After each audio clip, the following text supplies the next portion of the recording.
Hello and welcome back to another video. Today we are going to be reviewing AirEuropa's flight from Madrid airport to Malaga.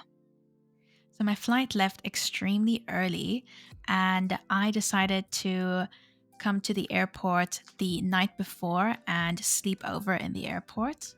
And I was very lucky to be able to find a bunch of the old seats that didn't have dividers in between them. So that was great. I was able to sleep very comfortably there and then wake up very early, around 5, to get ready for my flight that was leaving in Terminal 3. So in the Madrid airport, Terminal 1, 2, and 3 are all connected, so you can walk all between them. And you'll see if you go to E82, E83, you can go upstairs and you can find some great seats to sleep in.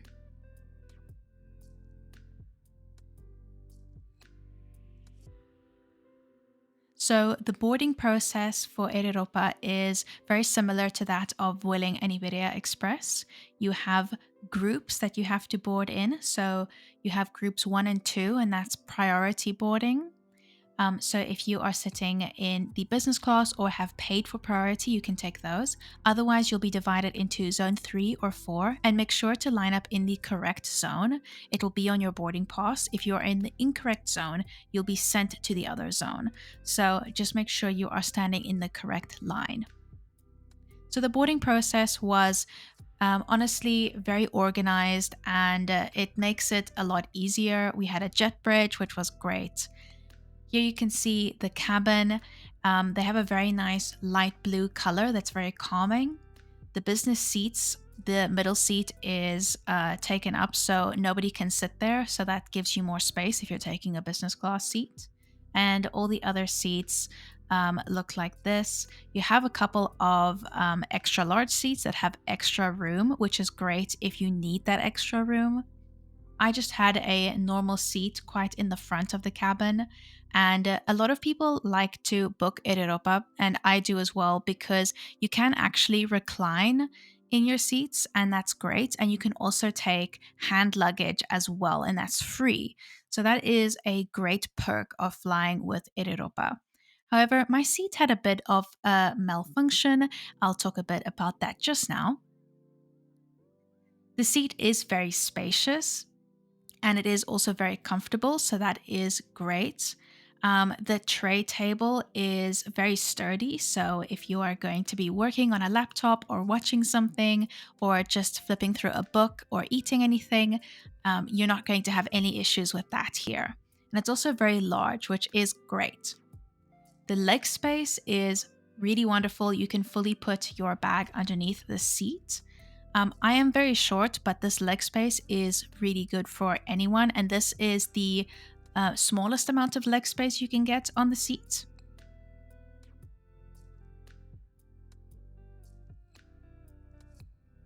So the main issue was that the recline wasn't working on my row. So there were other people also sitting in my row and none of us could use the recline. So here we have some individual air vents and lights and also a bell that can signal for the air hostesses to come and help you. The service on the flight is honestly very good. I think it's a lot better than that you'll get on Iberia Express, which is the main competitor for this route.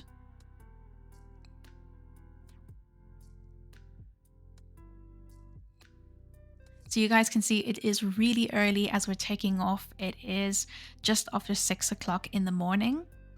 And honestly, I think that the reason why I really like Air Europa is that I do think it is the best low-cost airline that you can fly in Spain. So the main competitor for this route, as I said before, is Iberia Express. If you guys can go and watch the previous review that I've done of Iberia Express, and you can see that it is a bit of a disappointing flight, especially because it is kind of known as kind of like a flag carrier for the country, and a lot of people like to go on it. It's very iconic. However, the leg space just isn't really good. You can't recline in the seats. The service is not the best either. And the timing of the flights is very uncomfortable versus Air Europa that has a lot of flights doing this route all throughout the day, and they're all at very economical prices, so they're not extremely expensive. I would say they are the cheaper option compared to Iberia Express. On top of that, you can also take an extra piece of hand luggage on the airplane for free, which is great. And I think that is definitely great if you're going on holidays, especially. And then on top of that, the service is wonderful. The food on Air Europa is also at a reasonable price as well, which is great. And then the only thing that was not nice on this specific flight was that I couldn't recline. This has never happened to me before. And that was quite uncomfortable because the people in front of me were reclining, and that meant that I had quite a limited amount of space. But I have done this route so many times because I have to go to Malaga quite often. And so I can say that this is quite rare. For the most part, you're going to have a very comfortable experience. You're going to be able to recline. On top of that, bringing in extra luggage is also great.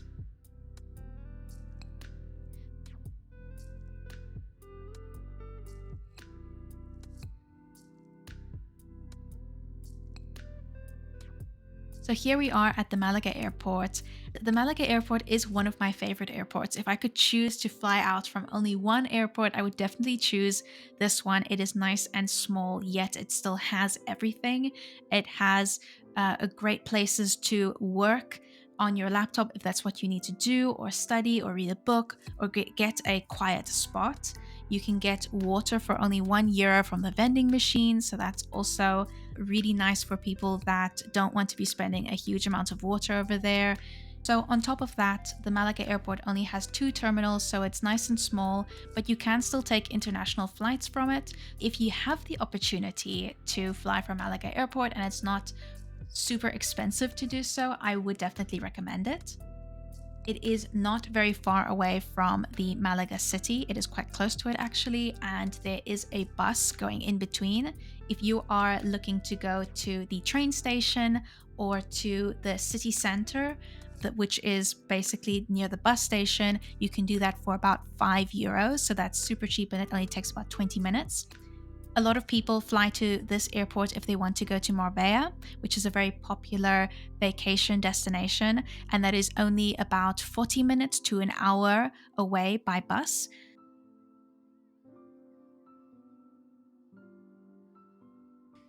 Anyway, I hope you guys enjoyed this video, and please make sure to like and subscribe.